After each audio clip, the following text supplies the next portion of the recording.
नमस्कार। आज हम बात करने वाले हैं वाईफाई सिक्योरिटी पर। ये एक ऐसा टॉपिक है जो हम सबसे सीधे सीधे जुड़ा हुआ है, भाई चाहे हम घर पे हों, ऑफिस में या बाहर किसी कैफे में। हम हर वक्त वाईफाई से घिरे रहते हैं। ये हमें सुविधा तो देता है, पर क्या हमने कभी रोककर ये सोचा है कि ये कितना सिक्योर है?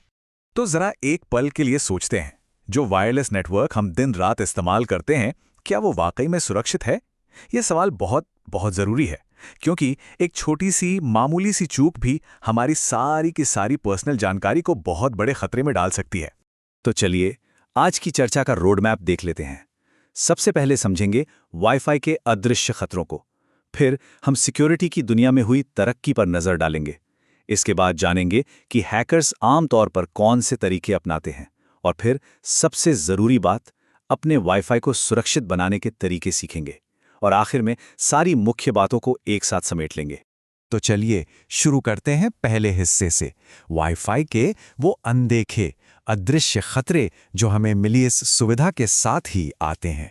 तो ये वायरलेस सिक्योरिटी आखिर है क्या? देखिए, आसान भाषा में कहें तो ये वो सारे तरीके हैं जिनका इस्तेमाल करके हम अपने वाईफाई नेटवर्क से जुड़े सिस्टम्स को किसी भी तरह की अनचाही पहुंच, गलत इस्तेमाल या नुकसान से बचाते हैं। क्योंकि सारा डेटा हवा में ट्रैवल कर रहा है, तो उसे प्रोटेक्ट करना और भी जरूरी हो जाता है। तो सवाल उठता है कि भाई वाईफाई में आखिर ऐसी क्या बात है जो इसे इतना वल्नरेबल बना देती है? देखिए, सबसे बड़ी वजह तो ये है कि इसके सिग्नल हवा में खुले आम ब्रॉडकास्ट होते हैं। इसका मतलब ये हुआ कि किसी अटैकर को आपके घर या ऑफिस के अंदर आने की कोई ज़रूरत ही नहीं है। वो तो बाहर बैठे बैठे भी नेटवर्क तक पहुंचने की कोशिश कर सकता है। ऊपर से ज़्यादातर राउटर्स की जो डिफ़ॉल्ट सेटिंग्स होती है ना, वो बहुत कमज़ोर होती हैं। और सच तो ये है कि हम में से कई लोगों को इन्हें बदलने की जानकारी तक नहीं होती। अच्छा, अब ज़रा वाईफाई सिक्योरिटी के इतिहास में चलते हैं। ये कैसे समय के साथ बेहतर हुई है, इसकी कहानी भी काफ़ी दिलचस्प है। WEP से लेकर WPA2 तक का ये सफ़र हमें बताएगा कि आज हम टेक्नोलॉजी के मामले में कहाँ खड़े हैं। वाईफाई सिक्योरिटी के सफ़र की शुरुआत हुई थी WEP से। ये पहला प्रोटोकॉल था जो अब मतलब आज के ज़माने में पूरी तरह से बेकार और असुरक्षित माना जाता है। उसके बाद एक सुधार के तौर पर आया WPA, जो थोड़ा तो बेहतर था, लेकिन उसमें भी खामियां थीं। और फाइनली आज हमारे पास है WPA2, जो सबसे मजबूत, सबसे भरोसेमंद और आज के समय का रिकमेंडेड स्टैंडर्ड है। यहां इन दोनों के बीच का फर्क एकदम साफ है। WEP इतना ज्यादा कमजोर था कि उसे कुछ मिनटों के अंदर ही हैक किया जा सकता था, मतलब बिल्कुल भी सेफ नहीं। दूसरी तरफ WPA2 एक बहुत ही पावरफुल एन्क्रिप्शन टेक्नोलॉजी का इस्तेमाल करता है, जिसे AES कहते हैं। ये एक तरह से हमारे डेटा पर एक मजबूत ताला लगा देता है। इसलिए ये पक्का करना बहुत ज़रूरी है कि हमारा वाईफाई नेटवर्क WPA2 सिक्योरिटी पर ही चल रहा हो। तो अब जब हम सिक्योरिटी स्टैंडर्ड्स को समझ गए हैं, तो चलिए अब उन आम हमलों पर नज़र डालते हैं जो हैकर्स वाईफाई नेटवर्क पर करते हैं। इन खतरों को पहचानना ही इनसे बचने का पहला कदम है। सबसे कॉमन अटैक्स में से एक है स्निफिंग, या जिसे ईव्सड्रॉपिंग भी कहते हैं। इसका सीधा सा मतलब है कोई है जो हमारे वाईफाई नेटवर्क पर भेजे जा रहे डेटा पैकेट्स को बीच में ही पकड़कर पढ़ रहा है। इसे ऐसे समझ सकते हैं जैसे कोई फोन लाइन टैप करके सारी बातें सुन रहा हो। अगर वाईफाई नेटवर्क सिक्योर नहीं है, तो पर्सनल जानकारी की चोरी होना बहुत ही आसान हो जाता है। अगला खतरा है man in the middle attack. जैसा कि नाम से ही पता चल रहा है, इसमें अटैकर हमारे डिवाइस और वाईफाई राउटर के ठीक बीच में आ जाता है। वो न सिर्फ हमारे भेजे गए सारे डेटा को देख सकता है, बल्कि उसे अपनी मर्जी से बदल भी सकता है।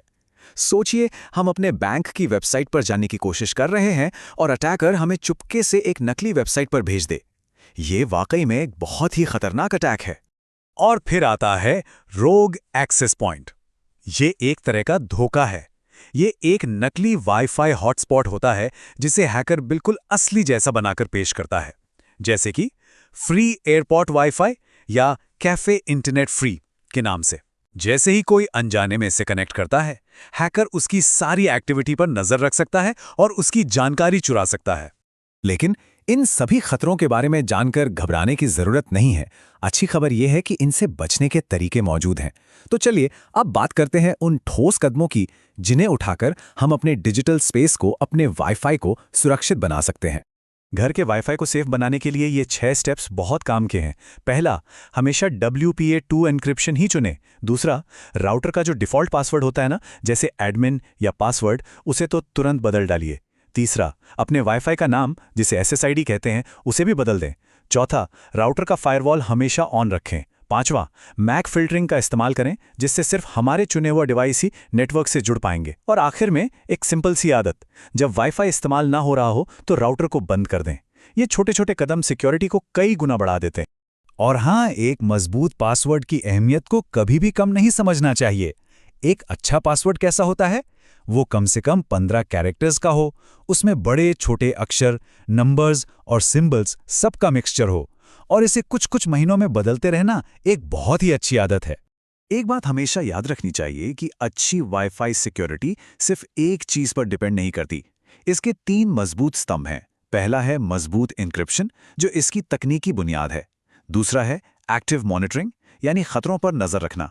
और तीसरा, जो शायद सबसे जरूरी है, वो है हमारी खुद की जागरूकता, यानी ह्यूमन एलिमेंट। जब ये तीनों चीजें एक साथ काम करती हैं, तभी नेटवर्क पूरी तरह से सेफ होता है। तो चलिए, अब तक हमने जो कुछ भी समझा है उसकी सबसे जरूरी बातों को एक बार फिर से दोहरा लेते हैं, ताकि वो हमारे दिमाग में अच्छी तरह बैठ जाएं। और अंत में ये सबसे जरूरी बात, वाईफाई सिक्योरिटी कोई ऐसी चीज नहीं है जिसे एक बार सेट करके भूल जाया जाए। नहीं, ये एक लगातार चलने वाली प्रक्रिया है।